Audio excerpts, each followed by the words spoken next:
We're going through a series at the moment in our online worship, looking at the commitments that each one of us are asked to make as we participate in Southside Uniting Church.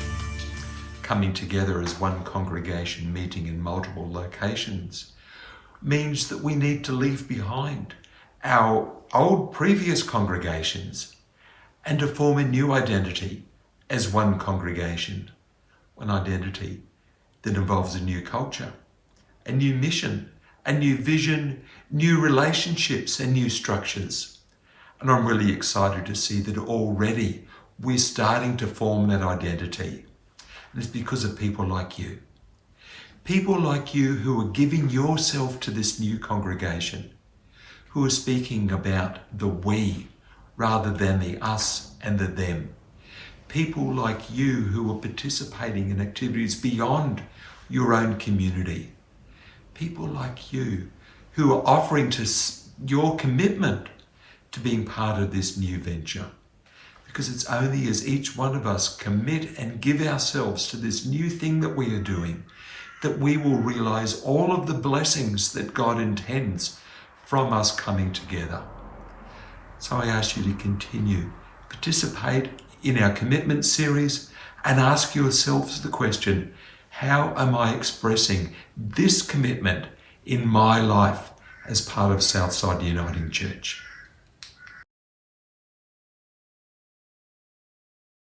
So, Carolyn, thank you so much for sharing with us a bit about what's happening with Sage in our outreach ministry space. Can you share with us, firstly, how did it come up with you guys where all of a sudden you could no longer meet, you could no longer host this wonderful program, and how you guys began to respond? I think it was the week starting the 21st, perhaps, of March. We realised that there would be quite a number of vulnerable people coming to our meeting on Wednesday. And in consultation with Robin, who's the other coordinator, she was actually the one who pushed strongest to stop the meeting for that week. And I agreed, and then it meant a huge ring around to the people that we could ring. What are you guys doing now with respect to contacting and engaging with the Sage participants? I went back to the hall and got everybody's registration details, and there were quite a few email contacts on that. So we started up an email group, which everybody could contribute to. I realised that although I wanted to contact everybody and check that they were okay and what was needed, I wasn't actually going to have that level of time. So I thought that if there was a general group that they could share their issues and someone might be able to meet the need, that would be a really positive way. And what I've discovered is there are some very creative people out there who can share all sorts of information, and a lot of jokes and funny stories are going around.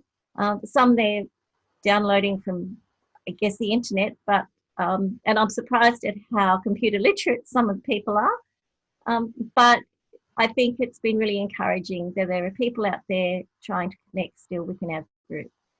And as well as that, I have contacted some of the people who live on their own just to check that they are going okay. And it never ceases to amaze me how resilient older people are. They have been very positive, the ones I have contacted, and very accepting of this difficulty.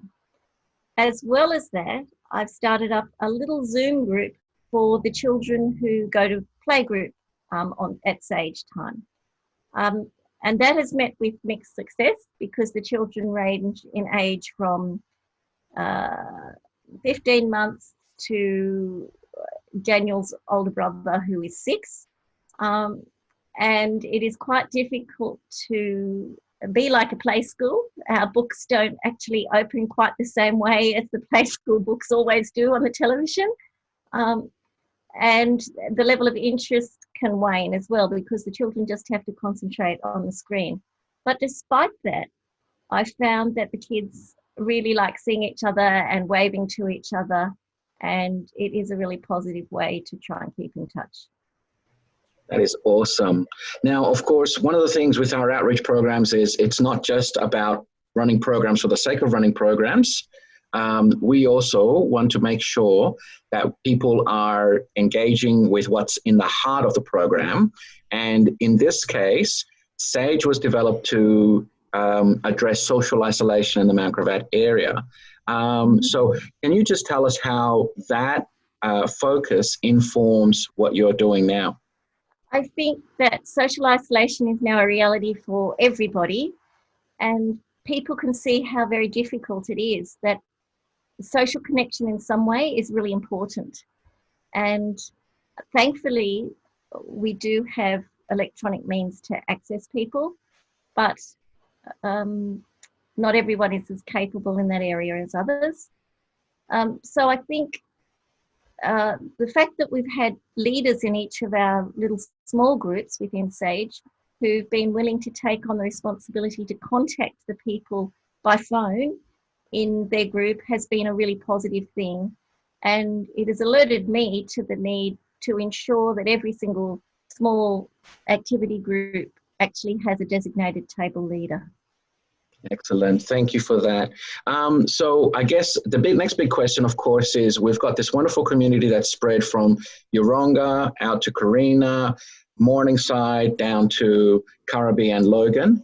And there are some people within that space who are actually looking for things to do. If someone said to themselves, oh, I'd love to get behind Carolyn and the work of SAGE, what could they do and how might they go about doing that? If they wanted to join in the group, once the restrictions are lifted, they're very welcome to come and see what we do and how we do it. In the meantime, if they wish to, they could be included in our SAGE group email, and they could email me on carolyn.coombs@outlook.com if they are interested in getting the electronic messages that are going to and fro. Excellent. Thank you so much. During this time of lockdown, our buildings are closed, but our church is not closed. We continue to meet regularly for worship every Sunday morning, and we have a number of other activities that are taking place, not personally face-to-face, but in a number of other different ways. Some of our groups are meeting by online video conferencing. For example, the Men's Shed meets by Skype. Other groups are meeting by email.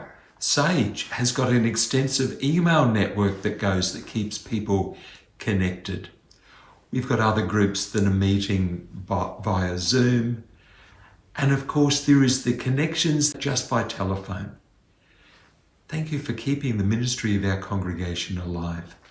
Thank you for the stuff that you're doing that expresses the outreach ministry of our church. One of those outreach activities that we've got at the moment are the prayer ribbons that are hung from the fences at each one of our centres. When you're out and about doing your essential work, going for a walk, you're invited to go to one of our centres and to hang a ribbon on the fence. That ribbon indicates your prayer for our neighbourhood, for our world, for the people in our world who are hurting, who are anxious, for our leadership, for our governments and our medical authorities as they make decisions about when to release us from this lockdown.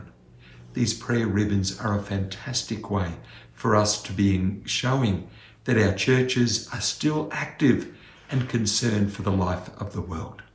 On the 1st of April, Jock Dunbar commenced his placement with us as Minister for New Mission Initiatives and the Community Minister at Yeronga and Holland Park. On Sunday the 17th of May at 2 p.m, the Presbytery of South Moreton will induct him into that ministry. We're all invited to be part of that online service. We will send you details about how you can access that service closer to the date. Until I see you all again, blessings.